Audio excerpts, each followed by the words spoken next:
नमस्कार, जय हिंद साथियों। एक बार फिर से आप सबका बहुत बहुत स्वागत है।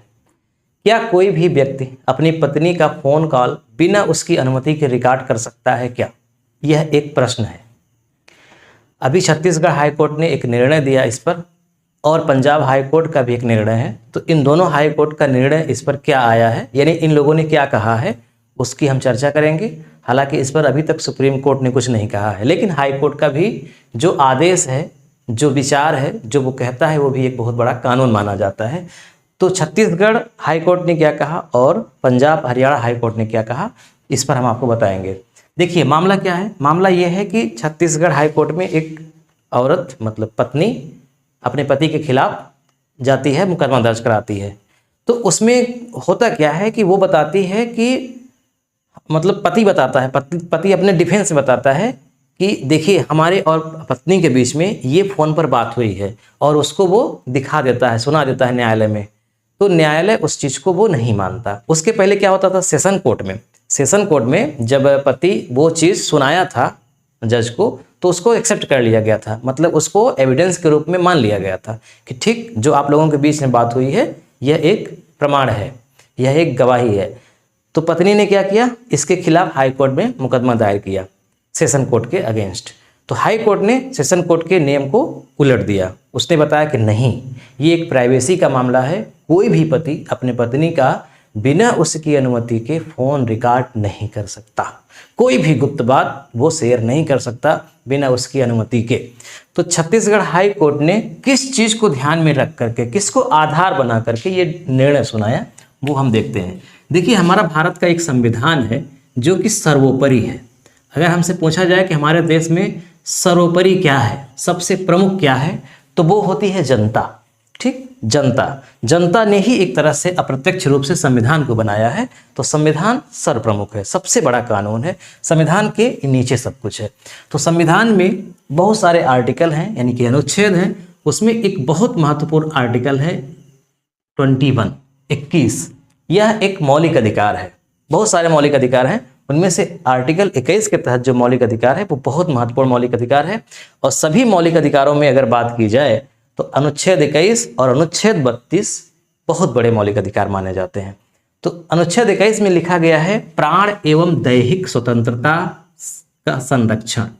प्राण एवं दैहिक स्वतंत्रता, ये शब्दों पर ध्यान दीजिए।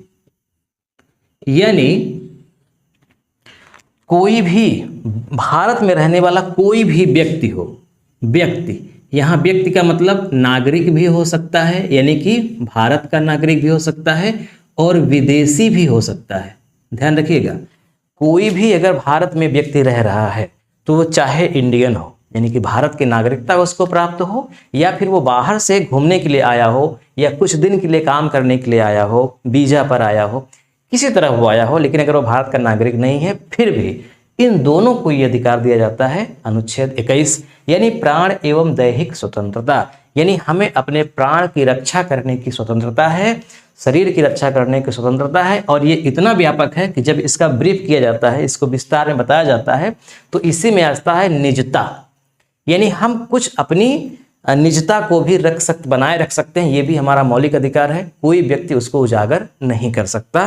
तो निजता का अधिकार एक मौलिक अधिकार है। स्वास्थ्य हमारा ठीक रहे एक मौलिक अधिकार है।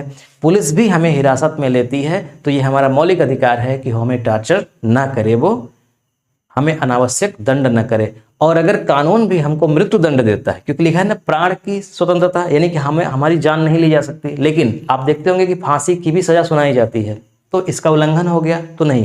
फिर इसी में आगे लिखा गया है कि विधि के तहत अगर कोई भी काम बहुत गड़बड़ हुआ है, जघन्यतम अपराध हुआ है, तो उसका एक पूरा खाका तैयार किया जाएगा और उसके आधार पर सजा सुनाई जाएगी।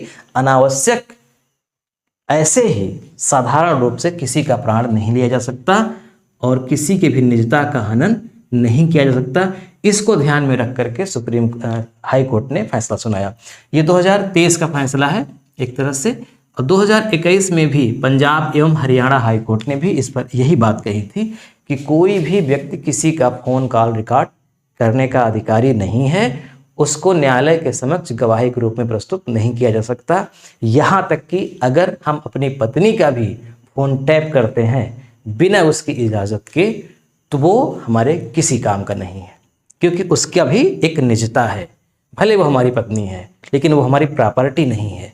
उसको भी जीने का अधिकार है, उसकी भी गरिमा है। वह भी एक मनुष्य है, वह कोई वस्तु नहीं है, वह हमारी गुलाम नहीं है, हमारी अर्धांगिनी है, हमारी पत्नी है।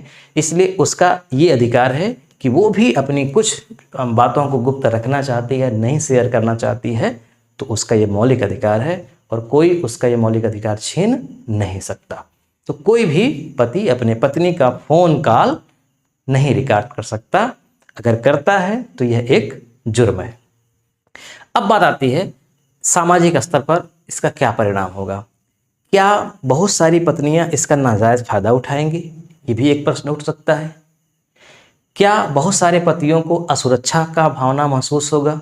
ये भी प्रश्न उठ सकता है। तो हो सकता है कुछ चीज़ अच्छा होता है तो उसके अगेंस्ट कुछ चीज़ बुरा भी होता है, लेकिन हम 21वीं शताब्दी में जी रहे हैं, तो हम किसी को भी गुलाम बना के नहीं रख सकते, दास बना के नहीं रख सकते। इस आधार पर पत्नी भी एक स्वतंत्र व्यक्ति है, उसका भी अधिकार है, वह भी अपने हिसाब से जीवन जी सकती है। जरूरी नहीं है कि वह चौका चूल्हा ही करे, घर में ही रहे, वह बाहर भी जा सकती है, काम कर सकती है। वह पति की मार खाने के लिए पत्नी नहीं बनी है, पति का पैर छूने के लिए पत्नी नहीं बनी है। एक दूसरे की ज़रूरत के लिए वो पत्नी बनी है, ये पति बने हैं। दोनों का बराबरी का हिस्सा होना चाहिए, बराबरी का हक होना चाहिए। इस आधार पर इन सब सारी चीज़ों को देखते हुए ये बात बताई गई है कि पत्नी का भी एक निजता है, एक गरिमा है, इसलिए बिना उसके कोई भी नहीं कर सकता, यहाँ तक कि फ़ोन कॉल भी रिकॉर्ड। ठीक है, तो आज के वीडियो में बस इतना ही। आप इस टॉपिक पर क्या कमेंट करना चाहते हैं, क्या सुझाव देना चाहते हैं, ज़रूर सुझाव दीजिएगा। आपके सुझाव का हम स्वागत करेंगे।